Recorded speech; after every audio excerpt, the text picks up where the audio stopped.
about to have a visitor. Oh, interesting type. And most unusual, I'd say.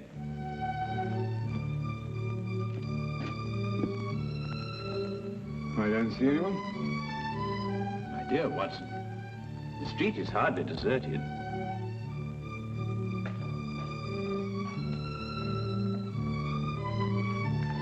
No, I don't mean that. I see one or two people, of course, but nobody appears to be interested in this flat. Watson, for the past 5 minutes, that young man's been summoning up courage to call on us. Oh. He's vacillated between doubt and decision, fear and fortitude. Ah, at last fear is conquered. Fortitude is the victor. Well, I suppose you've deduced the whole thing. Who he is, what he wants, where he comes from. As a matter of fact, I haven't the slightest idea. But with so unusual a client, I fully expect a most unusual case. If he comes here. Wait. Ah, the first step.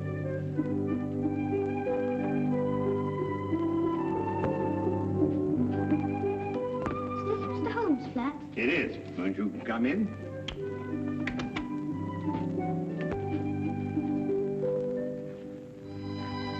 Hello.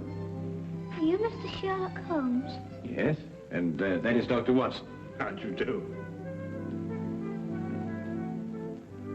Anything the matter? No. It's just that... Yes? Well, I thought you'd be much stronger looking. Oh, well, I'm really quite strong, you know. I can tear dictionaries in half.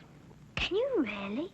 Yes, of course, and I'd show you if I had a dictionary handy. Well, what I've come to see you about will take brains. Well, I think Mr. Holmes has an ample supply of those. Now, wouldn't you like to sit down? Oh, thank you. Now then, my boy. Cup of tea? No, thank you, sir. I'd like to get right down to business. Oh, good. Well, my name is Andrew Fenwick. I'm 11 years old, and I live at number 17 Dudley Court, Upper Spimment Street. Splendid. Now, what appears to be your difficulty? Mr. Holmes, my father has disappeared. Disappeared? Yes, sir. His name is Herbert Fenwick. He's a bookkeeper at Rondale Industries. He's tall and wears glasses. Will you find him for me? I'll do my best, Andrew, but first you'd better tell me the whole story and anything else that may matter. Well, sir, Dad's always been the happiest and most wonderful person in the world. Each night he'd come home and joke and tell funny stories. And every Sunday we'd take bicycle trips or fly our kites or something like that. You might see he was a pal of mine instead of just a father. I understand. Go on. Well, sir, starting a few months ago, Dad began to act in a very peculiar manner. You mean he stopped being your pal? It was more than that, Mr. Holmes. Dad began to leave the house for days at a time. He wouldn't tell Mum and me where he was going or when he'd come back. Just acted mysterious and was as jumpy as a cat. When was the last time you saw your father? Over 3 weeks ago. That's why I'm so worried. Usually he'd be gone for a day or two. Mr. Holmes, I'll give odds he's in some sort of trouble. And I bet Jack Driscoll is behind it all. Jack Driscoll? Yes, sir. Just before Dad left, the last time, he told Mum and me what to say in case this Jack Driscoll came round the house looking for him. We were to say that Dad had gone to Scotland to visit his brother. And that's got me worried too. Why? Because Dad hasn't got a brother. Have you ever seen this Mr. Driscoll? No, sir, I haven't. I don't know a thing about him, but I don't like him. Why hasn't your mother been to the police about this? I suppose that's because Dad told her not to do a thing about it. Not that no matter what seemed to happen, she was just to wait and have faith. But it's over 3 weeks ago. I just couldn't wait any longer. Then your mother doesn't know you're here? Oh, no. If I told her, she'd try to tartan me off for sure. Besides, she's been quite ill, and I wouldn't want to upset her. Your mother hasn't been well? No, sir. The doctor said she had pleurisy or something like that. She's been very sick. I really wouldn't want her to know I've come here. Your visit will be held in the strictest confidence. Thank you, sir. And you will take the case? I'll look into it immediately.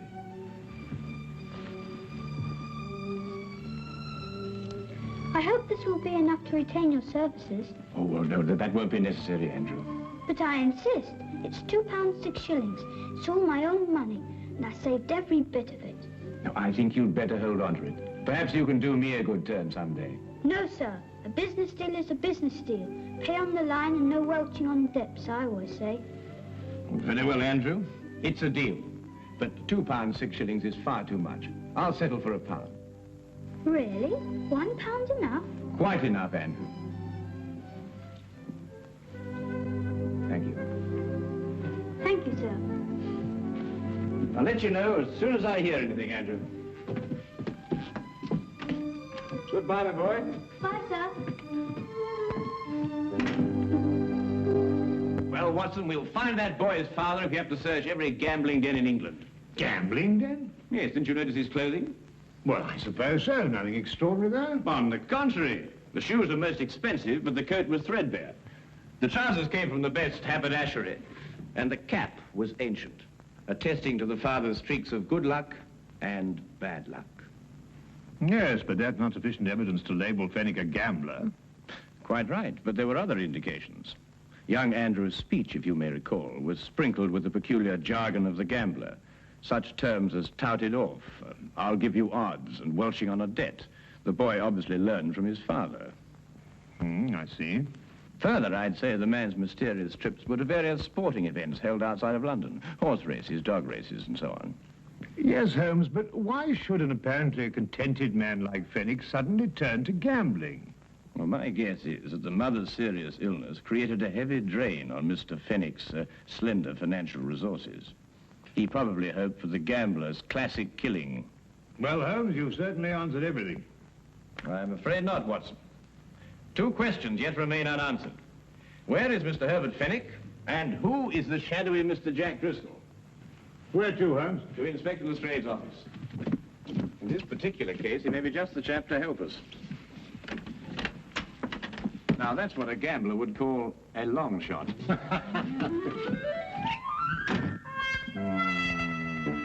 Driscoll. Jack Driscoll.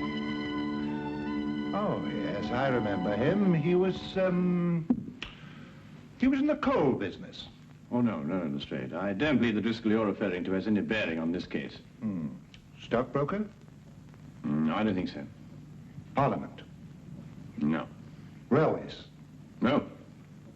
Musician? What? If you'll excuse me, sir. Now, what is it? What is it, Wilkins? Jack Driscoll, sir. Alias Jack Hennessy, alias Gerald Jackson, sir. Arrested 1891, suspicion of murder, released. Arrested 1892, burglary, convicted and served 1 year. Arrested 1894, suspicion of forgery, released. At present believed involved in illegal bookmaking practice. Whereabouts unknown, sir. Now, that unsavory brew sounds much more like our cup of tea. Tell me, Lestrade, in which of the various sporting spheres is Mr. Driscoll most active?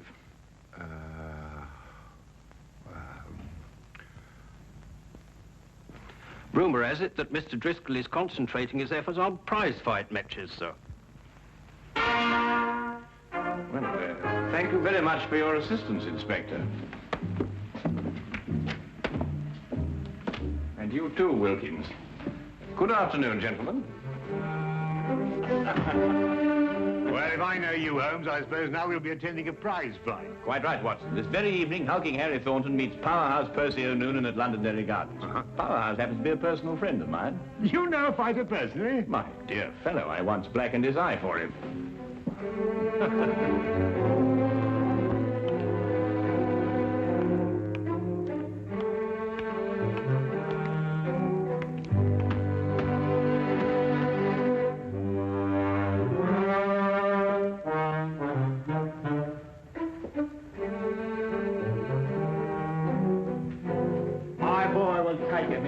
Because he thinks. That's the kind of fighter I like, a fighter with brains. A very good combination, Mr. Finnegan. The best. Sometimes you makes a mistake. You sees a fighter what? It's hard, and you think maybe you got a champion. But if he don't think, nothing. You understand? Oh, yes, perfectly. Tell me, Mr. Finnegan, have you got... Excuse me, it's time Percy got started now. You can take him up now.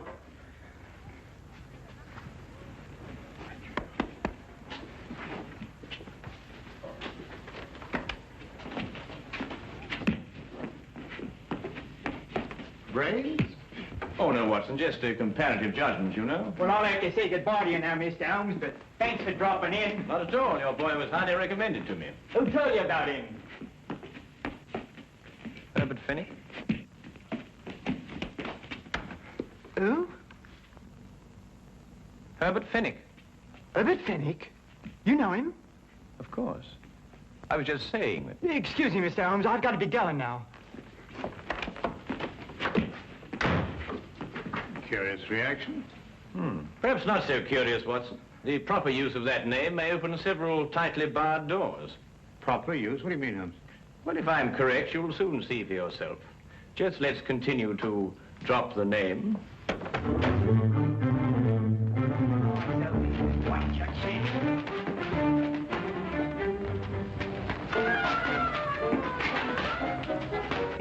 That's it now. Hold it. Hold it. Keep your eyes open. Right. Right. Right.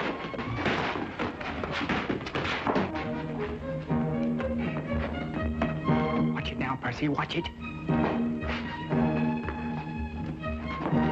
That's it. That's it. Hold it now. Hold it.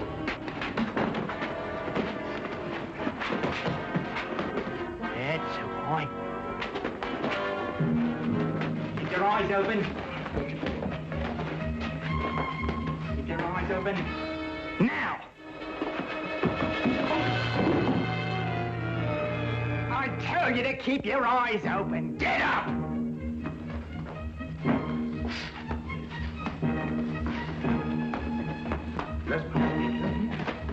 Good old Herbert Fennick. I must remember to get his advice on next week's card. You know, it's a pity poor old Bert Fennick couldn't come with us this evening. Yes. Do you know what old Herbert Fennick told me this morning? No, what did Herbert Fennick tell you this morning? Did you hear that? You know, Watson, it's not every day you can meet a man who'll give you insight. Sounds like just what Driscoll's been looking for. I told you that they admitted. You remember I said... What are you waiting for? that we met a chap like... Don't like taking them either. They might get roughed a bit later, then somebody says they saw him leave with us. Do you think the street would be any better? You know him? Mr. Holmes, the big one is. He knew Percy. Didn't catch the other bloke's name, but he looks like a fighter I used to know. Got the sack for using unfair tactics. I figured he was a bad one. Got a nasty look about him. Well, if he tries anything, don't expect any Marquis of Queensberry out of him. Use some of your own tactics. Righto. Get to it now before the Upton leaves. Let him know we mean business right from the outset. Stand by, Watson. I think we shall have company in a moment.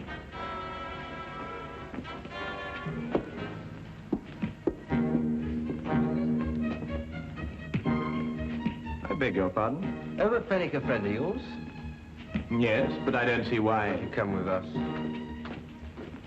Certainly not. Who are you? It will be much easier on you if you don't make a fuss. Where are we going? To see a gentleman who would like to talk to you about Mr. Fenwick.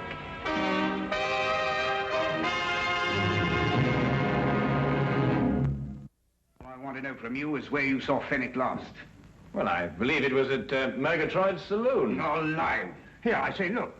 Fennick wouldn't go to Murgatroyd's. Maybe the Green Man or the Houndstooth or the Brass Goblet, but never Murgatroyd's. There isn't too much money. Well, Mr. Driscoll, you've been to a lot of places today. Perhaps it was one of the others. How do you know my name? Well, You were pointed out to us. It seems you're quite a well-known figure in certain circles. Well, Mr. Driscoll, if we should see Mr. Fennick again, is there any message you'd like us to give him? he knows what I want, that Wilshire. Oh, he's in debt to you, is he? Over £1,000. I'm not winning any longer to collect. If I get my hands on Fennick, that'll be the last of him. And that goes for you, too, if I ever find out you helped him in any way. Now, get out of here.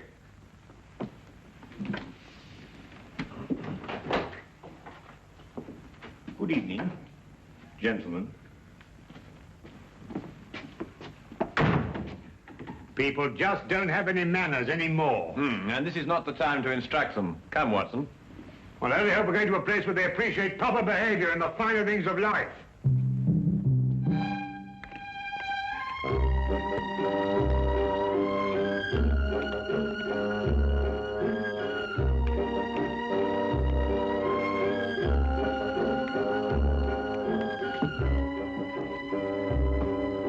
I'm sorry, Governor. Not at all, sir. Not at all.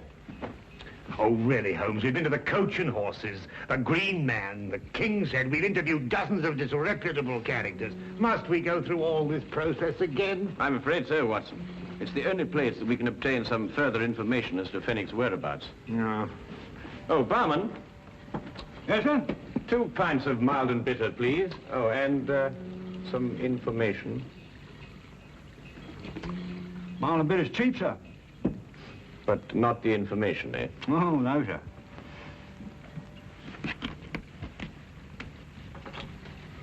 Herbert Fenwick. Oh, him, poor chap. What do you mean? It was along here not a few weeks ago. We were talking confidential like. Told me he booked a passage to America. Too bad he won't be able to use it now. Oh? Why not? Me say you haven't heard. No. Fenwick's dead. Suicide a few hours ago. But how? Where? He rented a room not far from here. And he went down to the Thames and threw himself in. Left a note saying he was in trouble, couldn't go on. Let's see. Have they found his body? Oh, no, not yet. Only his hat floating in the water. Poor chap, wasn't a bad sort of a chap, you know, but gambler. Had a run of bad luck. Come, Watson, we must hurry, or Fenwick's luck may turn from bad to worse. Bad to worse, he's dead.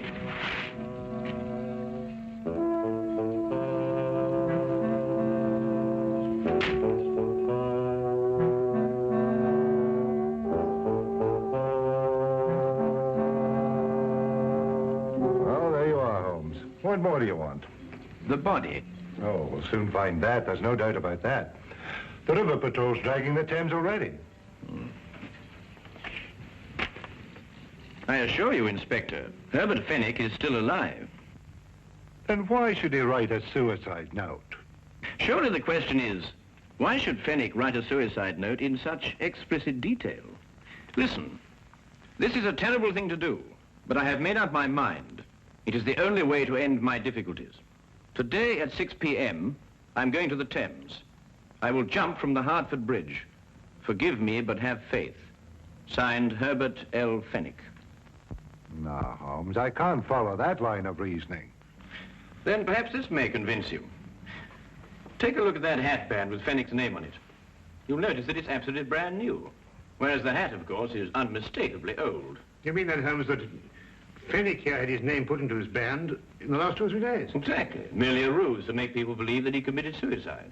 Yes, but why should a man say he's dead if he isn't? Well, to avoid his muscular creditors, for one thing. If they believed the reports of his death, they'd have no choice but to write him off as a total loss. Yes, but if he's still alive, somebody's bound to see him sooner or later. Not if he's made plans to go to America. All right, then. I'll have an alarm sent out to all the ships in port. I'm afraid, Lestrade, that'll be too late. Now, what do you mean? Because he has no money. He needs it badly, and he needs it quickly. And there's only one way in which he can cover both his needs. What way is that, Holmes? Robbery. What, do you think he'd take the chance? Of course he would. Fenwick's desperate. And in any case, there's very little chance when one considers that no one would suspect a dead man of committing the crime. Now, Holmes, what am I supposed to do? Warn everybody in London that a robbery's going to take place? Oh, I wouldn't go as far as that, Lestrade. I judge that Fenwick will strike at one of 3 places. The Wagon and Horses, the Green Man, or the King's Head. I say, Holmes, how can you narrow it down to that? Because Fenwick can feel certain that everyone in those places has heard the news of his death. Therefore, no suspicion could be directed at him. I don't know why I let you talk me into these things. Then you'll assign men to cover the Wagon and Horses and the Green Man? Yes, yes. Good, but there isn't much time. You'll have to get on with it immediately. All right. You know, sometimes you're worse than the commissioner.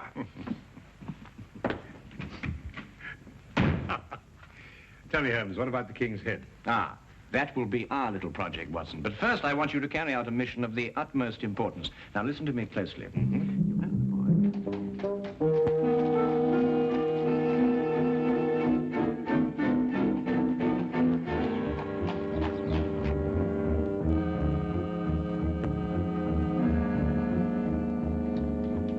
Yes, I've seen him come and go.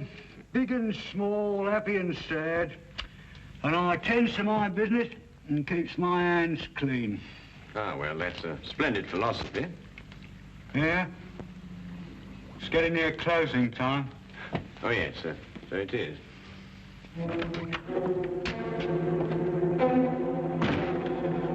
Put your hands up. I'll take that if you don't mind. I'm sure he does, but then he has very little choice, has he? You, get over there. Go on, hurry up. You two. Go on. I'm sorry, Holmes. We had a bit of difficulty again. Oh, no. I've got him, Finnick. What? Brilliant job, Finnick. Absolutely brilliant. Dad! Now, what's the game? Let me go. Go on, sit down, you villain. Here, give me the gun. Come. Now, not a word out of you. But I... Not a word. Dad, is it really you? Of course it is, Andrew. Your father has been working on a special assignment for the Secret Service. Haven't you? Oh, Andy, my Andy. Now, you don't need to say anything, Mr. Finnick. Your behavior is the model of a hero. Oh, take this man away. No, you listen to me. We'll have plenty of time for listening to you later. Well, who is he? What's he done? Who is he? Why, he's a spy working for a foreign government. Spy? Yeah. Foreign government? And these, Lestrade, are the secret documents he was stealing from our Navy. Hey, that's my account book. A likely story, indeed. Yeah, let me see them. No, Lestrade, you certainly can't see them. They're even too secret for you. In a half-minute, Governor, there's been a mistake here somewhere. I'm just, Wilkins, do as Lestrade orders. Take this man away. Yes, Mr. Holmes. I'll be standing up behind the bar all day, Yeah, or come I'll on, be... you. You know, wait a Come on, minute, you. let me say something. This is a crime. You see, Andrew, your father has been working on a most dangerous case. During the secret investigations, quite naturally, he couldn't tell you anything about his activities. However, I think that he can now remove his disguise. Yes, of course.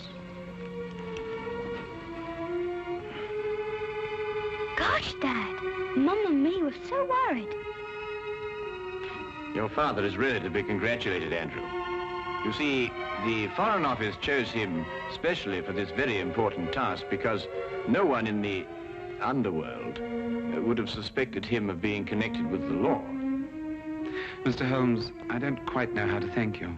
Well, Fenwick, now the job is done. Of course, you'll have to return to your old job and take up the strings of your old life again. But if I know you, you'll work hard, meet all your obligations, and carry on like the splendid citizen you are. That's just what I'm going to do. I'll never leave my family again. Then good night, Mr. Fenwick. And good luck. Come on, Andy. Let's go home. Oh, Andrew, I've just remembered something. Here's your pound bag. Golly. Come on, sir. Stray, I've just had a sudden thought. I think perhaps you'd better release that bartender. He must be getting rather upset by now. Holmes, either you've gone insane or I have. No more insane than usual. After all, everyone is entitled to make a mistake. Scotland Yard does sometimes, you know. I'm at least entitled to one. Good night, Inspector.